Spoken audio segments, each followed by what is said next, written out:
മുളകിട്ട മത്തിക്കറി ഉണ്ടാക്കിയാലോ? ചോറിന്റെ കൂടെയും പഴങ്കഞ്ഞിയുടെ കൂടെയും കപ്പയുടെ കൂടെയൊക്കെ ആസ്വദിച്ച് കഴിക്കാൻ പറ്റിയ മത്തി മുളകിട്ടത്. അപ്പൊ എങ്ങനെയാണ് ഇത് ഉണ്ടാക്കുന്നതെന്ന് നമുക്കൊന്ന് നോക്കാം. അതിനു മുൻപ് സ്പൈസ് അപ്പ് കിച്ചന്റെ പുതിയൊരു വീഡിയോയിലേക്ക് എല്ലാവർക്കും സ്വാഗതം. നമ്മൾ ചട്ടിയിലാണ് മത്തിക്കറി ഉണ്ടാക്കാൻ പോകുന്നത്. അതിനായിട്ട് ഒരു ചട്ടി സ്റ്റൗവിലേക്ക് വെച്ച് അതിനകത്തേക്ക് നമ്മൾ കുറച്ച് വെളിച്ചെണ്ണ ഒഴിച്ചു കൊടുക്കുന്നുണ്ട്. വെളിച്ചെണ്ണയിൽ മത്തിക്കറി ഉണ്ടാക്കുമ്പോൾ ഒരു പ്രത്യേക ടേസ്റ്റ് തന്നെയാണ്. അങ്ങനെ ഇപ്പൊ വെളിച്ചെണ്ണ നന്നായിട്ട് ചൂടായിട്ട് വന്നിട്ടുണ്ട്. ഇനി നമ്മൾ ഇതിലേക്ക് ഉലുവയാണ് ഇട്ട് കൊടുക്കുന്നത്. അങ്ങനെ ഉലുവയുടെ കളറൊക്കെ മാറി ഒരു ബ്രൗൺ കളറായിട്ട് വരുന്ന സമയത്ത് നമ്മൾ ഇതിലേക്ക് അരിഞ്ഞു വെച്ച് വെളുത്തുള്ളിയാണ് ചേർത്ത് കൊടുക്കുന്നത്. അതിന്റെ കൂടെ കുറച്ച് കറിവേപ്പില കൂടെ ചേർത്ത് കൊടുക്കുന്നുണ്ട്. അങ്ങനെ ഇത് രണ്ടും കൂടി നമുക്കൊന്ന് ഇളക്കി കൊടുക്കാം. വെളിച്ചെണ്ണയിൽ വെളുത്തുള്ളി മൂപ്പിക്കുമ്പോൾ ഒരു പ്രത്യേക സ്മെല്ല് ഉണ്ടല്ലോ, അതെല്ലാം നന്നായിട്ട് വന്നിട്ടുണ്ട്. ഇനി ഇതിലേക്ക് നമ്മൾ ചെറിയുള്ളിയാണ് ചേർത്ത് കൊടുക്കുന്നത്. ഞാൻ കുറച്ച് അധികം ചെറിയുള്ളി എടുത്തിട്ടുണ്ട്. ഈ ചെറിയുള്ളി മത്തിക്കറിയുടെ ടേസ്റ്റ് കൂട്ടുന്ന ഒരു ഇൻഗ്രീഡിയന്റ് ആണ്. ഇനി നമുക്ക് ഈ ചെറിയുള്ളി നന്നായിട്ടൊന്ന് വഴറ്റിയെടുക്കണം.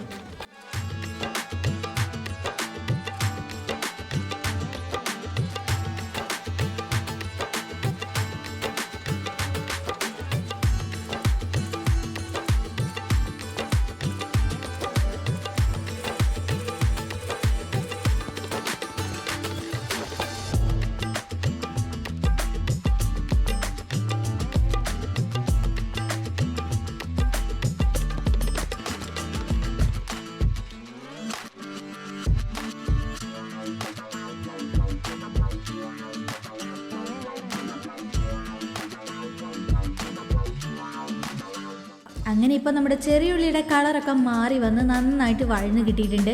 ഇനി നമുക്ക് ഇതിലേക്ക് തക്കാളിയാണ് ചേർത്ത് കൊടുക്കേണ്ടത്. ഞാനിവിടെ മീഡിയം സൈസുള്ള 2 തക്കാളിയാണ് എടുത്തിട്ടുള്ളത്. ഇനി ഈ തക്കാളിയും നന്നായിട്ടൊന്ന് വഴറ്റിയെടുക്കണം.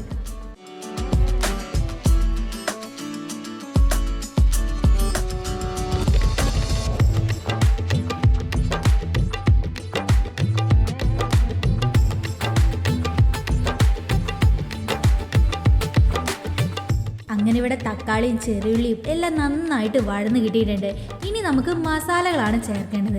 അതിനായിട്ട് ഞാൻ ആദ്യം മുളക് പൊടിയാണ് ചേർത്ത് കൊടുക്കുന്നത്. നിങ്ങളുടെ എരിവിനനുസരിച്ച് മുളക് പൊടിയുടെ അളവ് കൂട്ടുകയോ കുറയ്ക്കുകയോ ഒക്കെ ചെയ്യാട്ടോ. പിന്നെ മുളകിട്ട മത്തിക്കറിയാകുമ്പോൾ കുറച്ച് എരിവ് നല്ലതല്ലേ. ഇനി കറിയുടെ തിക്നെസ്സിന് വേണ്ടി മല്ലിപ്പൊടിയാണ് അടുത്തത് ചേർത്ത് കൊടുത്തത്. അതിനുശേഷം മഞ്ഞൾപ്പൊടി പിന്നെ ഉപ്പും കൂടി ഇട്ട് നമുക്ക് നന്നായിട്ട് ഒന്നുകൂടി വഴറ്റിയെടുക്കാം. മസാലയുടെ പച്ചമണം മാറുന്നത് വരെ നമ്മളിങ്ങനെ ചെറിയ തീയിലിട്ട് വേണം വഴറ്റി കൊടുക്കാൻ.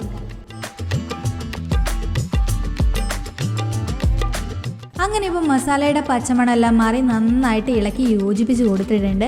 അടുത്തതായിട്ട് നമ്മൾ ഇവിടെ കുറച്ചു നേരം വെള്ളത്തിലിട്ട് വെച്ച കൊടംപുളിയാണ് ഇട്ട് കൊടുക്കുന്നത്. അത് ആ വെള്ളത്തോട് കൂടെ തന്നെ ഞാൻ ഒഴിച്ചു കൊടുത്തിട്ടുണ്ട്. പിന്നെ കുറച്ചുകൂടെ വെള്ളം ഞാൻ ഇതിലേക്ക് ഒഴിച്ചു കൊടുക്കുന്നുണ്ട്. ഇനി ഇത് നന്നായിട്ടൊന്ന് ഇളക്കി കൊടുത്ത ശേഷം തിളച്ച് വരട്ടെ.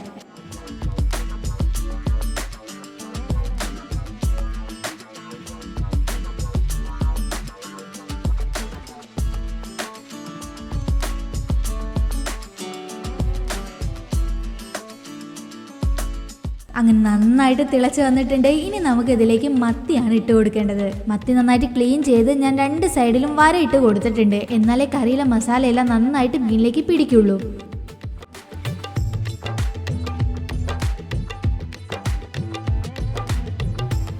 അങ്ങനെ മീനെല്ലാം ഇട്ട് കൊടുത്ത് ജസ്റ്റ് ഒന്ന് ഇളക്കി കൊടുക്കാം.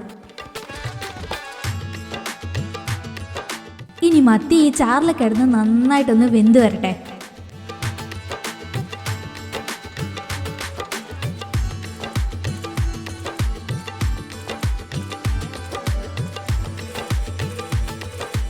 അങ്ങനെ ഇപ്പം മത്തി നന്നായിട്ട് വെന്ത് കിട്ടിയിട്ടുണ്ട്. ഇനി ഇതിന്റെ മുകളിലേക്കായിട്ട് നമുക്ക് കുറച്ച് കറിവേപ്പില കൂടി ഇട്ട് കൊടുക്കാം.